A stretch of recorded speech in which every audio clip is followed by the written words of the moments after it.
નમસ્કાર, હું પ્રવીણ. છેલ્લો આ 2 દિવસથી જે કંઈ પણ થઈ રહ્યું છે, સત્તા પક્ષ હોય કે વિપક્ષ હોય, તેમાં એક ટેગલાઇન બહુ ઉડીને આંખે વળગે એ છે કે ભાજપમાં શિસ્તબદ્ધ નારાજગી છે અને કોંગ્રેસમાં આક્રોશનો ઉફાણો. જેમ સત્તા પક્ષ કહી રહ્યું છે કે કોંગ્રેસ આક્રોશ શેનો ઠાલવી રહી છે. એક તરફ અમિત ચાવડા મધ્ય ગુજરાતમાં જન આક્રોશ યાત્રાઓ કાઢી રહ્યા છે અને બીજી તરફ પાટણના ગઢમાં એક સૂર્ય અવાજ ઉઠે છે કે તમે નિમણૂક કરો સંગઠનમાં, પણ સ્થાનિક નેતાઓને તો પૂછો. કિરીટ પટેલ અવારનવાર ચર્ચામાં રહે છે, દંડક પણ છે, ઓફિસના શટર પણ પડે છે. મુખ્ય કારણ હતું સંગઠન, કોઈનો ઓપિનિયન ન લેવાયો અને બાદમાં નિમણૂક થઈ એસટી મોરચાના પ્રમુખની. તો પછી આ પ્રકારની સ્થિતિ ઉદ્ભવી અને ત્યાં સુધી વાત પહોંચી ગઈ કે દંડક પદેથી રાજીનામું આપી દેશે. સરકાર સામે જનતાના જે મુદ્દા છે એ મુદ્દે આક્રોશ ઠાલવતી જન આક્રોશ યાત્રા કોંગ્રેસની છે. શું બ્રેક લેવો પડ્યો હશે કે પહેલા જે પાર્ટી જે છે તેમાંનો આંતરિક આક્રોશ ઠંડો પાડીએ, બાદમાં આપણે જન આક્રોશ યાત્રામાં આગળ વધીશું. આ શટર પડ્યું હતું, હવે કદાચ ખુલી ગયું હશે, કેમ કે કિરીટ પટેલે આજે અચાનક જ 3 વાગ્યે રાજીનામું આપવાના હતા. તો યુટર્ન લીધો, કહ્યું કે હાઈકમાન્ડ સાથે વાત થઈ, ટેલિફોનિક વાતચીત થઈ, બેઠક થઈ, બધું જ થયું અને ખાતરી આપી છે કે ઘીના ખામમાં ઘી પડી જશે. એટલે કે પાટણ અને ઉત્તર ગુજરાતમાં શું આવનાર સમયમાં મોટા ફેરફારો થશે કે આ ટેમ્પરરી ડેમેજ કંટ્રોલ છે, જેવું જામનગરમાં થયું હતું. આક્રોશ યાત્રામાં આવે છે ખુદ અમિત ચાવડા અને કોંગ્રેસના જ અમુક આગેવાન અને ખેડૂતો એ રજૂઆત કરવા માટે આવે છે કે તમારા શહેર પ્રમુખ વીજલાઇન મુદ્દે જ્યારે ખેડૂતોને તતડાવે છે અને તમે આક્રોશ યાત્રા કાઢો છો. બાદમાં એ સ્ટેટમેન્ટ આવ્યું હતું, પીડિતોનું કહેવું હતું કે અમને આશ્વાસન આપ્યું છે કે થોડા સમયમાં એક ટીમ આવશે અને પછી જે તે કાર્યવાહી થશે. શહેર પ્રમુખનું શું થયું કોંગ્રેસ હાઈકમાન્ડ જાણે. હવે વાત સત્તા પક્ષની કરીએ, કેમ કે સત્તા પક્ષ ભાજપ ડિસિપ્લિનરી પાર્ટી જે ટેગલાઇન અપાઈ છે બંને પક્ષમાં. કોંગ્રેસ માટે આંતરિક લોકશાહી બહુ છે એટલે શટર ઊંચા અને નીચા થાય ઘણી વખત કાર્યાલયના. કેબિનો પણ તૂટે, નવાઈની વાત નથી, ગુજરાતમાં ઘણી વખત ઘટી ચૂક્યું છે. પણ ભાજપનું જે સંગઠનનું માળખું જાહેર થયું અને લાંબા સમયથી અટકેલું હતું, એ માળખામાં જે નામો આવ્યા અને જે નામો દિગ્ગજ નામો જેમને દિલ્હી સુધી લોબિંગ કર્યું એ નામો ન આવ્યા, તો સીધો જ અવાજ ઉઠ્યો કે આમ તો દરેક પક્ષમાં કોઈ નેતા આવે તેનું લોબિંગ હોય કે CR પાટીલના સમર્થકો કપાઈ ગયા, કદ પ્રમાણે વેતરી નખાયા. રાજકોટ શહેર સાફ, જે પત્રિકા કાંડમાં નામ ઉછળ્યા હતા એ સાઇડલાઇન થયા, તો એને ફરીથી સમાવવામાં આવ્યા. જેની 2022માં ટિકિટ કપાઈ હતી એમને ફરીથી સંગઠનમાં સમાવાયા. પણ જે દિગ્ગજો છે, જયેશ રાદડિયા, ઘણી બધી ચર્ચા હતી, ભલે સંમેલન થયું, અમિત શાહે કર્યું રાજકોટમાં, મંત્રીમંડળમાં સ્થાન ન મળ્યું, હવે સંગઠનમાં નહીં. સામે બીજા પક્ષે જેતપુરનું રાજકારણ અથવા રાજકોટનું રાજકારણ, પ્રશાંત કોરાટ આવ્યા સંગઠનમાં. તો સીધો અર્થ સૌરાષ્ટ્રની રાજનીતિને સમજનારા લોકોમાં એ થાય છે કે હવે શું સહકારી ક્ષેત્રમાં પણ ભાગ મંગાશે. જયેશ રાદડિયા, પ્રદીપસિંહ જાડેજા, ઘણા બધા નામો છે, ઋત્વિજ પટેલ, રજની પટેલ, ગોરધન ઝડફિયા, ભરત બોગરા, આ તમામ નામો નથી. અને જે પત્રિકા કાંડથી માનીને અલગ અલગ રીતે સાઇડલાઇન થયા હતા, લાઇમલાઇટમાં આવ્યા, જેમ કે ઝંખના પટેલ. તો CR પાટીલની દિલ્હી વિદાય પછી જે કાતર ફેરવવાનું કામ છે, આમ તો જે કેપ્ટન બને એની ટીમ નક્કી કરે. તો શું એ પ્રકારની પરિસ્થિતિ છે? નારાજગી ત્યાં પણ છે, ક્યાંક હર્ષોલ્લાસ છે, પણ એ રેડ કાર્પેટમાં દબાઈ જાય, શિસ્તબદ્ધ જેને આજકાલ કહેવાય છે. તો બંને તરફ અંદરખાને આગ લાગેલી છે. ક્યાંક તપેલીમાંથી દૂધ ઉફાણા મારી રહ્યું છે અને ક્યાંક ઉફાણા તો મારે છે, પરંતુ ગેસનો સ્ટવ ધીમો કરી દેવામાં આવે છે. તો સંકેત ઘણા છે. સ્થાનિક સ્વરાજની ચૂંટણી પહેલા સત્તા પક્ષ અને વિપક્ષમાં વરિષ્ઠ પત્રકાર દિલીપ પટેલ આપણી સાથે જોડાશે. દિલીપભાઈ, પહેલા સંગઠનની વાત કરીએ. આમ તો બે મુદ્દા સંગઠનના જ હતા, સૌથી વધારે ચર્ચા ભાજપના સંગઠનની હતી. તો આ બીજેપીના સંગઠનમાં ત્યાંથી જ શરૂઆત કરીએ, બાદમાં આપણે પાટણ અને કિરીટ પટેલ પર આવીએ કે જે દિગ્ગજ નામો છે એ દિગ્ગજ નામો કોઈ આમાં દેખાયા નથી અને એક સાથે ન દેખાય. રાજકોટ શહેરની વાત કરીએ અથવા તો સૌરાષ્ટ્રમાં મોહન કુંડારિયા સિવાય કડવા પાટીદારની વાત કરીએ અથવા તો જે સમીકરણ સાચવવાનું હતી વાત કરીએ, કેપ્ટન બદલાયા એ પ્રમાણે એ હિસાબથી જે ટીમ બદલાઈ છે સીધો શું સંકેત છે આટલી મેજોરિટી છતાં આવનાર સમયમાં ચૂંટણી પહેલા બીજેપીમાંથી? જો મૂળ તો આ સંગઠન બે મુદ્દા માટે બહુ મહત્વનું છે. એક તો તમે જે કહ્યું કે સ્થાનિક સ્વરાજ્યની જે ચૂંટણીઓ આવી રહી છે એમાં મહત્વની ભૂમિકા ભજવે એ પ્રાયોરિટી એ. પછી વિધાનસભાની ચૂંટણી પણ પાછળ આવી રહી છે. તો આ બેને ધ્યાનમાં રાખીને સંગઠન બનાવવાનું પ્રયાસ ભારતીય જનતા પાર્ટીએ કર્યો છે. કેટલાક સારા નામો પણ છે, એમાં નથી એવું પણ નથી. તો એ સંગઠન માટે સારું કામ પણ કરી શકે એવી ક્ષમતા પણ છે. પરંતુ એમાં આપણે જોઈએ છે મોટાભાગના જે હોદ્દેદારો જે નિયુક્ત કર્યા છે એમાં મોટાભાગના સમય વિવાદો અગાઉ થયેલા છે. મોહન કુંડારિયા હોય કે પછી દક્ષિણ ગુજરાતના જે છે, પછી જેતપુરના જે તમે નામ લીધા છે, એ બધા આપણે જોઈએ છે કે એની સામે વિવાદો પણ થયા હતા. નહીં, આ વિવાદ વચ્ચે જ્યારે જયેશ રાદડિયાને મંત્રીમંડળમાં સ્થાન નથી મળતું, સહકારી ક્ષેત્રમાં ઇફકોની ચૂંટણી યાદ હશે, મેન્ડેટ ન માનવો પહેલો અવાજ ત્યાંથી ઉઠ્યો હતો અને પછી પ્રશાંત કોરાટને સંગઠનમાં આ સ્થાન આપવું, તો જયેશ રાદડિયા અને પ્રશાંત કોરાટ આપણે ત્યાંની રાજનીતિ જાણીએ છીએ, તો સીધો સંકેત મળી ગયો. હા, સીધો સંકેત મળે છે, એમાં કોઈ સવાલ નથી. કારણ કે આપણે જોઈએ છીએ કે જે વિસાવદરની જે ચૂંટણી હતી એ પહેલાં આ જયેશ રાદડિયાને ત્યાં આપણે જાણીએ છીએ કે નેતાઓ ત્યાં ગયા હતા, અમિત શાહથી લઈને ઘણા બધા નેતાઓ, આનંદબેન પણ મળવા ગયા હતા, ખોડલધામથી લઈને બીજા બધી રીતે. તો એમને કોઈક ને કોઈક રીતે મનાવવાનો પ્રયત્ન થયો હશે, પણ કદાચ બની શકે કે એ માનવા તૈયાર નહીં. પણ મૂળ જે વિવાદ શરૂ થયો હતો જયેશ રાદડિયા સાથેનો, એ પાટીલ જ્યારે પ્રદેશ પ્રમુખ હતા ત્યારે એમને થયું હતો સહકારી સંસ્થાઓના સંદર્ભમાં કે ભાઈ સહકારી સંસ્થા એક અલગ છે ને એને પાર્ટી સાથે કંઈ લેવા દેવા નથી અને અમે એમાં ઉમેદવારી કરીશું. અને જીતા પણ ખરા, એ દિલીપ સંઘાણી બંને સાથે રહીને, અને પાટીલ સામે, આ બંને નેતાઓ પાટીલ સામે પણ આવી ગયા હતા. તો એમાં આ જે એમનો જે કપાયા છે એ કદાચ બની શકે કે પક્ષની સામે એમણે જે અવાજ ઉઠાવ્યો હતો ત્યારે પાટીલ સામે, પાટીલ એટલે પક્ષ, તો એ એક મુદ્દો છે. બીજો મુદ્દો એ છે કે આ રાજકોટનું જે રાજકારણ છે એમાં લોકોને અપેક્ષા નથી કે આ પ્રમાણે નિયુક્તિ થશે. કારણ કે આપણે જાણીએ છીએ કે જેમની ટિકિટો કપાઈ હતી એમણે આરોપો મૂક્યા હતા કે કોરાટે અમારી ટિકિટ કપાવી છે. એના જે સોશિયલ મીડિયામાં આજે એના વિડીયો પણ અવેલેબલ છે. તો એ જે આરોપ મૂકવામાં આવ્યા હતા જેમની સામે, એમને ત્યાં સંગઠનની જવાબદારી સોંપી છે.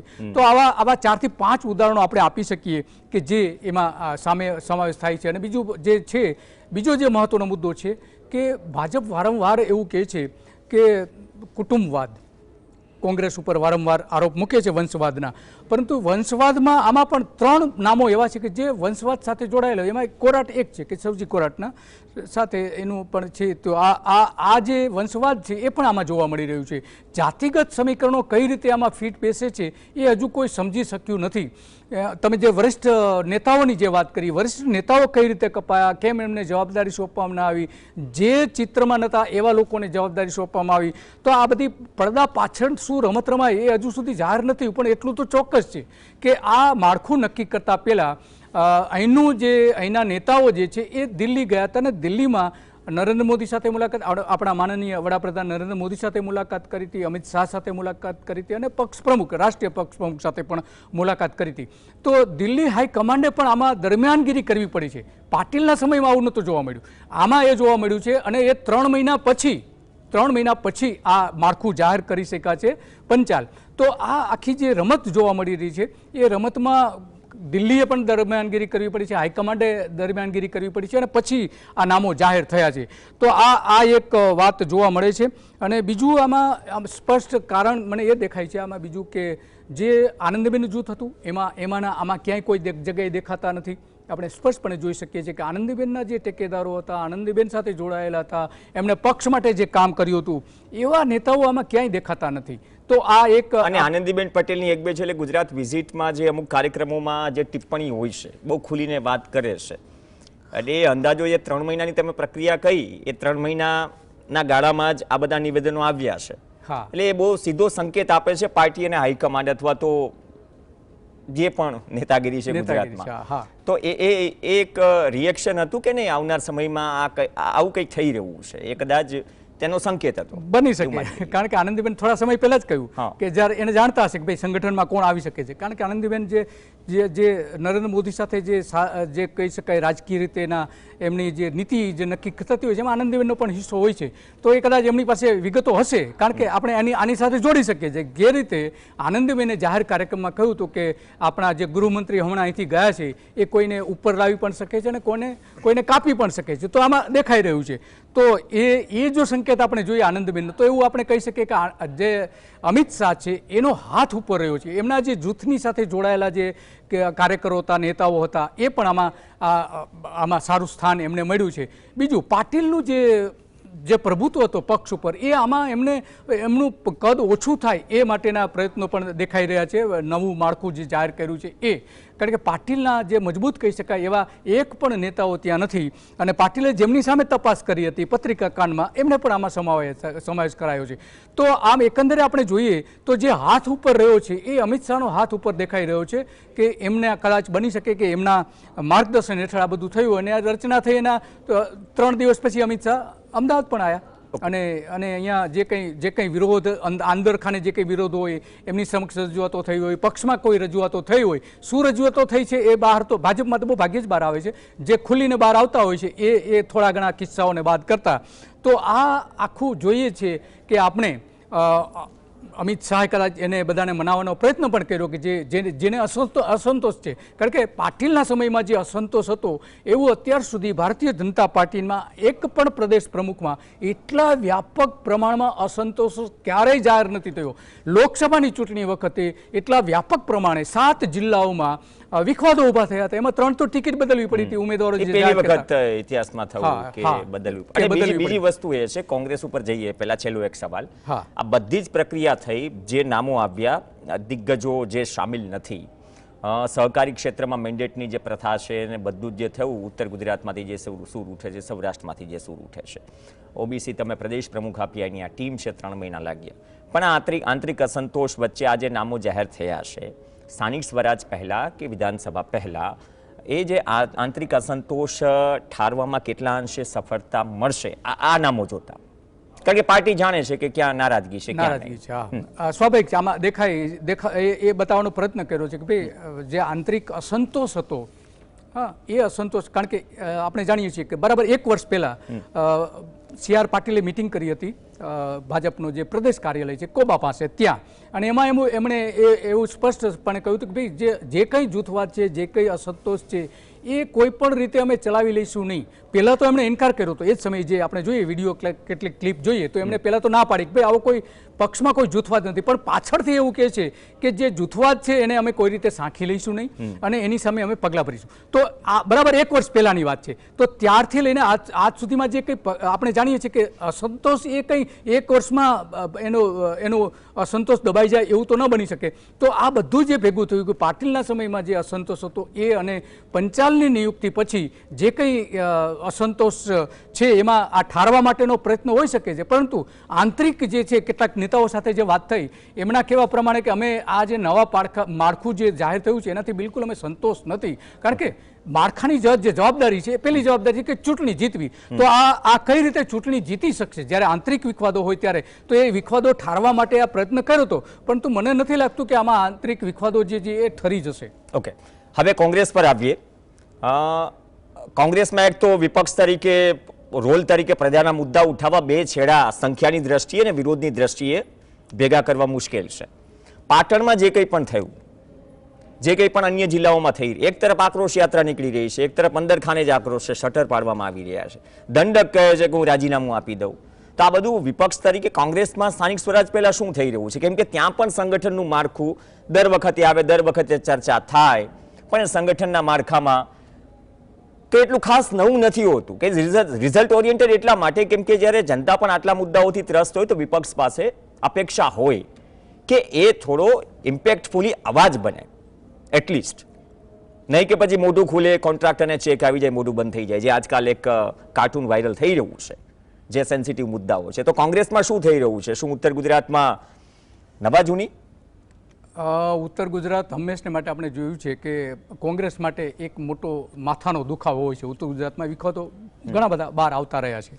એમાં કિરીટ પટેલે પણ અગાઉ પણ આ જ પ્રકારના એમણે વાંધા રજૂ કરેલા હતા, પક્ષ સામે અવાજ ઉઠાવ્યો હતો, ઘણું બધું કર્યું હતું. છેલ્લે મિટિંગ પણ જે કેટલાક મિટિંગ પણ મળી હતી. તો આમાં જે એમણે જે પ્રશ્નો ઉઠાયા છે એ પ્રશ્નોમાં સૌથી મોટો બાબત એ આવે છે કે રાહુલ ગાંધીએ જાહેરાત કરી હતી કે અમે જિલ્લા પ્રમુખોને બધી સત્તાઓ આપી છે એવું સ્પષ્ટપણે કહ્યું હતું, પરંતુ કઈ સત્તા આપવામાં આવી છે નથી આપવામાં આવી હજુ કંઈ ક્લિયર નથી.